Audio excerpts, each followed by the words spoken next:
After ng Gikan sa Masa, diretso na kami dito. Samal Beach, 'di ba? At ang sabi, maraming balita dito, maraming review. Napakaganda po daw ng Samal Beach. Aba, totoo nga naman. So, itutur ko po kayo dito, ha. Naku, napakaganda dito. Ha? O siya, tingnan nyo muna, ha. Sige, sige. So, itutur ko muna kayo, ha. Kasi, mas masarap yung ano natin dito, eh. Masarap ang, ba't umikot ka? Ayan. Ah. Ops. Ayan. So, ito yung pinto pagpasok. Ha? Pagpasok. So, ayan na yan. Papasok ka. Pagpasok mo, ito po ang bubungad sa kwarto. Nako, yan. Pero bago tayo pumunta dyan, tinatanong ko, si Aaron ako po, napakaganda. Jem Aris, shout out sa iyo. Ayan, wala pong nakatago. Mag-isa lang si Coach Oli. Ah, Ay, siyempre. Oh, sa 12 ata po sila ang punta nila. At ito yung kwarto. Ayan. Ako, napakaganda talaga dito. Oh. At pag ganyan mo dyan, pagpunta mo dyan, eto matindi. Sorry, Howard, good morning. Ito matindi. Oh, beach agad. Pwede na akong tumalon-talon dito. Di ba? Oh, ayan. So, sunrise tayo ngayon. Yan ang view natin, sunrise, ha? Hmm. At, ang maganda nito, mamaya daw, pagkatulog lang daw kami, pagkatapos, jet ski. Naku, papakitaan ko sila ng jet ski. Eh, siyempre, namimiss ko na yan. Parang motor lang yan, eh, ha? Yan, napakaganda po dito. So, nag-enjoy po kami. Napagod, wala pang tulog. Diretso yun, after gikan sa Masa, kumain lang kami nila Tatay Digo, kasama po si Pastor Kibuloy. Oh, tapos nun, punta sa hotel, check out, ayos diretso na dito. Ayan po ang view niyan. So palagay ko hindi ko isasara ang kortina kasi gusto ko ng view, napakahilig ko sa ganito. Ayan po. Uy, ayan yung kwarto.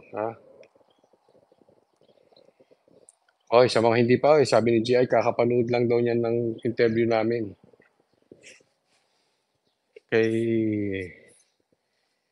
Baste, Mayor Baste. So sana suportahan niyo yun, mapanood niyo yung kailangan yun. Sara muna kita ng lumamig. Ito na tayo. Patulog na po. Ayan. So, sarap na ito. Ay, maraming salamat at eh, nag-enjoy po kami at siyempre, at napakabait po ni Pastor Kibuloy, no? Napaka-imposibleng, alam mo yun, siya ay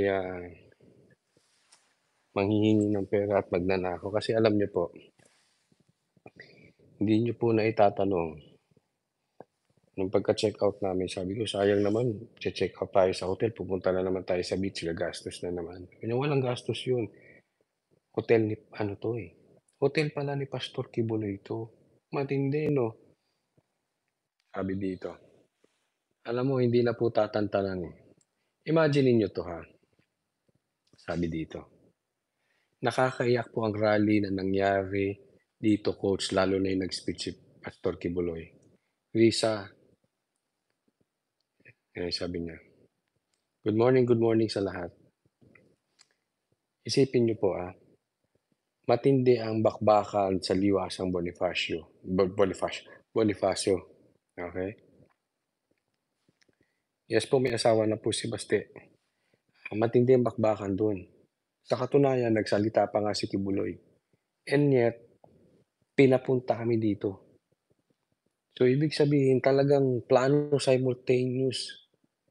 Meron sa liwasan, tapos may gikan sa Davao. sabay, oh, 'di ba? So, talagang it means they are really serious about this. Ilalaban po talaga nila at, hindi ko alam kung naikwento ng mga vlogger sa inyo, pero meron kasi kaming hindi puwedeng ikwento at, matindi. Naalok pala ito si Pastor Kibuloy at tinanggihan niya. Gano'n po ang ano, napakabait ni ano, mahal na mahal siya ng kanyang congregation. Ang tawag nila do'n mga workers, mahal na mahal siya.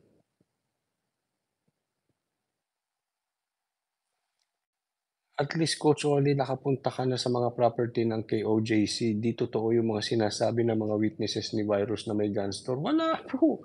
Ano ba naman yung parang tanga, hindi totoo. Yung mga sinasabi na kinukuwento, pinakita sa amin lahat ni pastor. Wala, eh, paano magkakaroon ng gun store do'n, paano at saka yung pagmamahal talaga ng tao tao sa kanya, natural kasi alam mo madali namang sabihin kung pinepeke, eh. Mahal talaga si Pastor Kibuloy nung mga tao niya. Eh, siyempre hindi maiwasan may maiinggit, normal yun kahit kanino, kahit naman kay Tatay Digong may naiinggit, eh. Hmm, 'di ba? Kay Tatay Digong napakadaming bintang. Lalo ngayon sabi ko nga, eh, puwede ko bang sabihin sa kanya ito? Eh, baka mamaya may mainggit na naman, eh. Maging issue na naman 'tong hotel na 'to sasabihin, eh, itong ang taas ano pa siya, hindi siya high ceiling, super high ceiling. Tingnan niyo ang taas, super high ceiling. Baka mamaya maging issue na naman 'to tapos naku, may issue na naman 'tong sa hotel na 'to.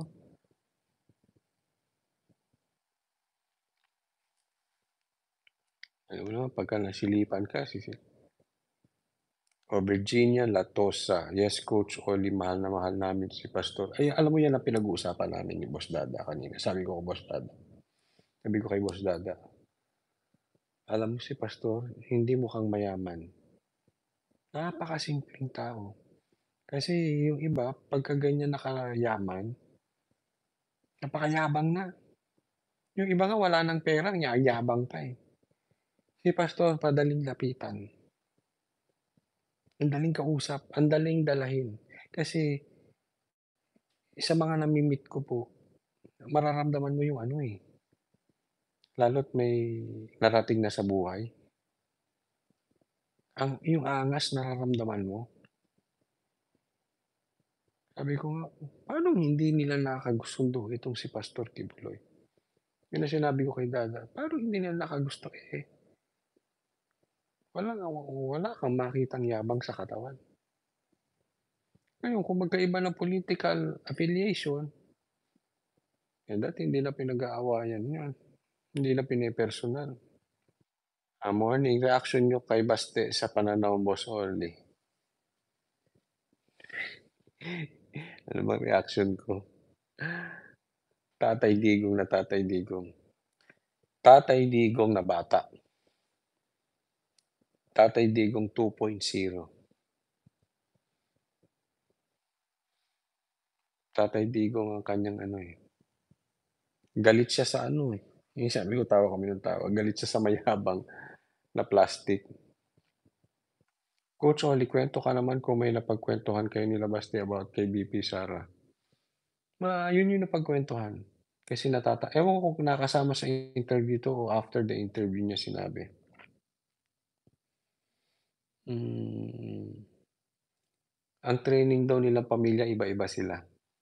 So, wala silang minsan hindi mo alam kung anong diskarte daw nung isang kapatid. Tsaka boss daw nila si Sara, si VP Sara.